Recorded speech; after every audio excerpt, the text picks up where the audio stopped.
Hi everybody, it's Barbie0913. And campy 83.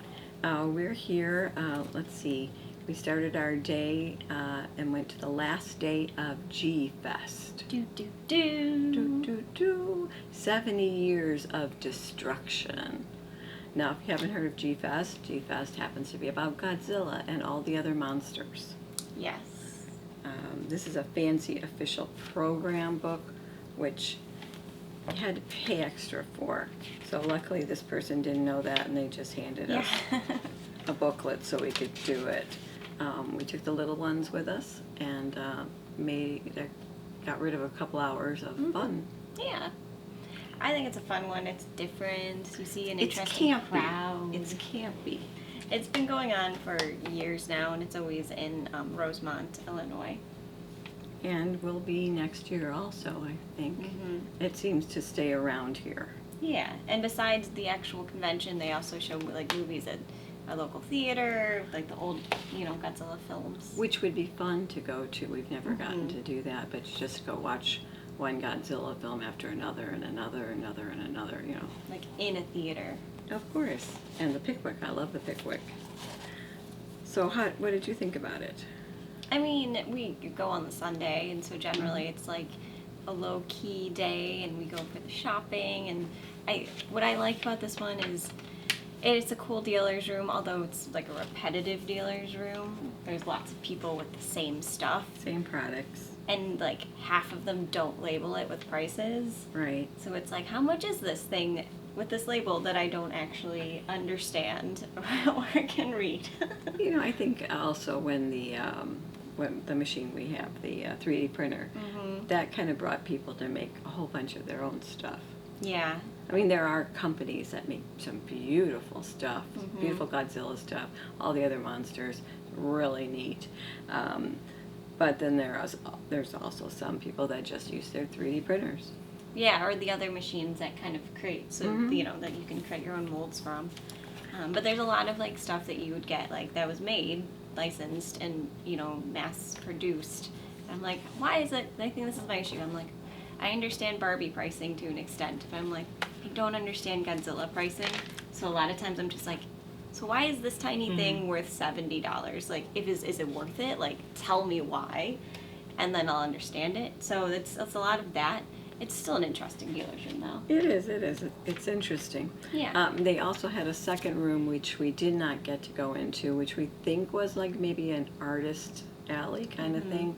But it was a small room and people were standing in line, and we'd already stood in line to get into the dealer's room, regular dealer's room. We didn't do any panels or anything. We did have a place where you could bring the little ones in and they could go and color and paste and make pictures honoring Godzilla. That was kind of fun because I don't know if it's just on Sundays, but there were lots of like family units, so there was lots of like adults with their kids. No, it wasn't just wandering Sunday. around. It was the whole weekend. Yeah. Yeah. So you could do that. There were quite a bit of kids at the show that we saw. We had to reset a little bit with our own little kaiju here, who was causing a ruckus in the crib. It's been a long day, kiddo, right? Right. Okay.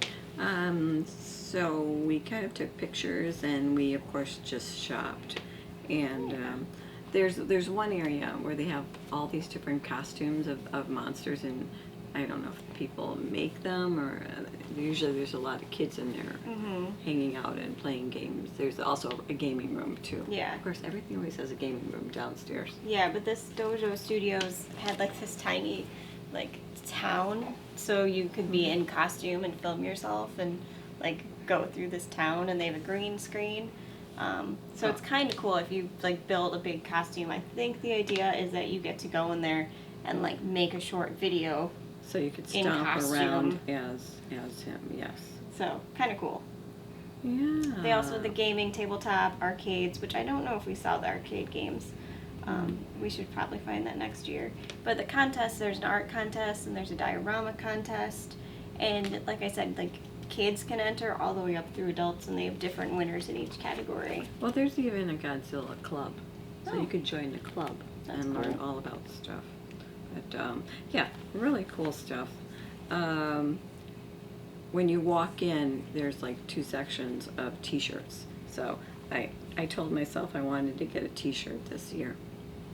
They are 100% cotton, so I'm sure this will shrink, but it's cool.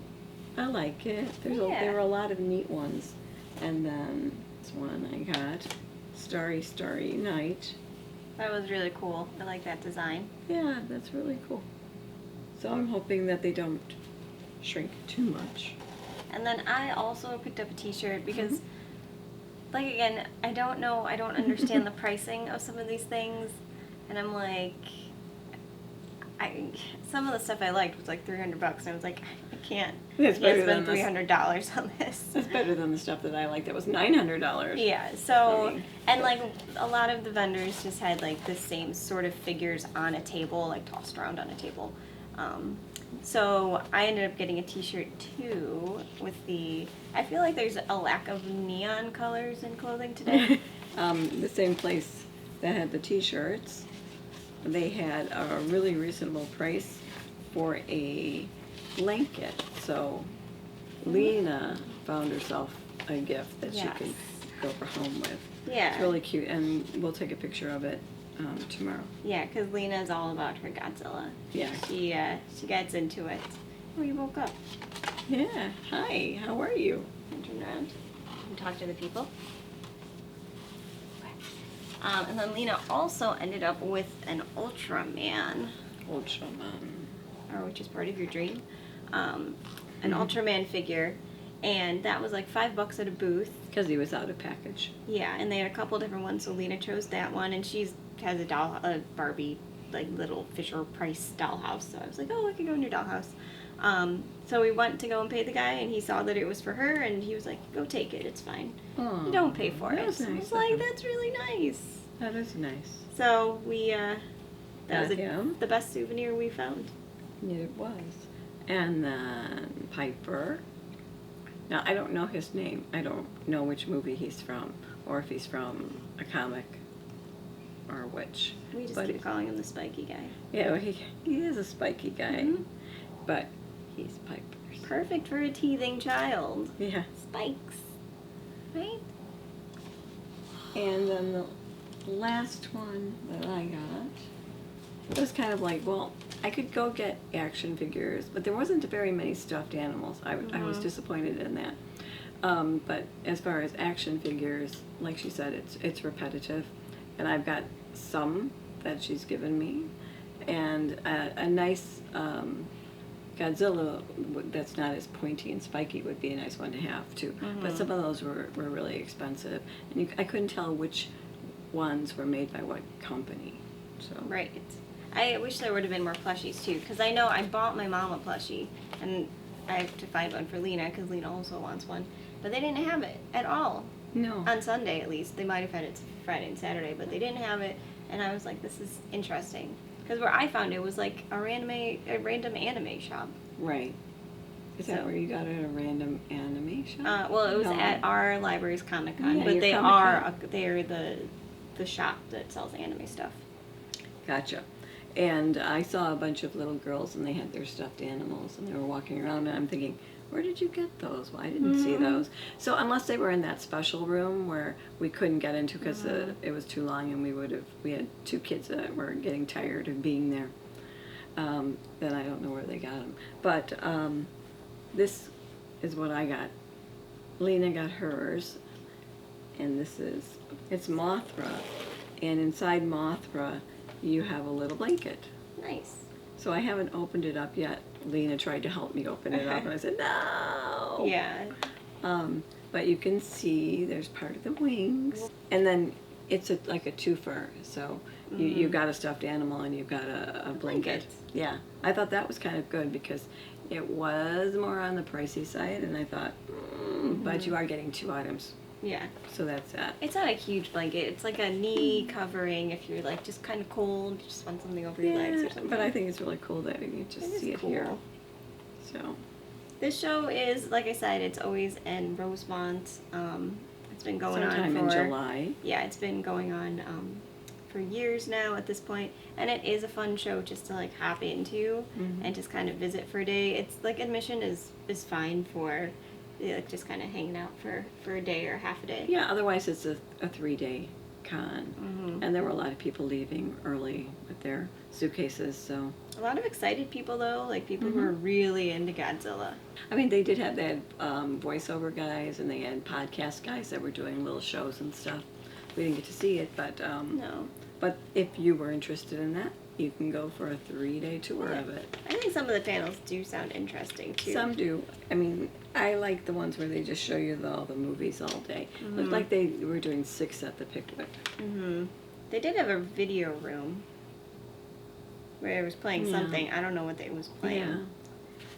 Yeah, but it's kind of fun. Something to check out if you're in the area. And they're fun. Yeah. So that's it.